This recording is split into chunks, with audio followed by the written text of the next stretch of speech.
আপনার পরপর বেশ কয়েকটা নাটকে মোশাররফ করিম ভাইয়ের সাথে দেখা যাচ্ছে। অনেকেই বলে থাকেন সিনিয়র আর্টিস্টদের সাথে যদি ভালো সম্পর্ক থাকে তাহলে নাকি এমনটা হয়, ব্যাপারটা কি বলুন তো? ব্যাপারটা তো খুবই সিম্পল আসলে। রিলেশন ভালো আছে দেখেই তো এতগুলো কাজ একসাথে টানা করা হয়। আর সবচেয়ে বড় কথা হচ্ছে যে আমাদের রিলেশন অনেক ভালো, ভাইয়ের সাথে আমার আন্ডারস্ট্যান্ডিং অনেক ভালো। ভাইয়া অনেক স্নেহ করে আমাকে এবং আমি তার কাছ থেকে অনেক কিছু শিখেছি।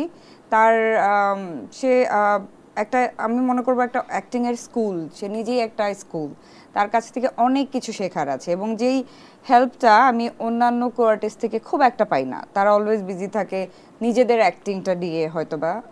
বাট মোশাররফ ভাই অলওয়েজ যেটা করে, আমি যদি কোনো কিছু নিয়ে স্ক্রিপ্ট নিয়ে তার সাথে প্র্যাকটিস করি বা রিহার্সাল করি, ভাইয়া আবার কারেকশন করে দেয়।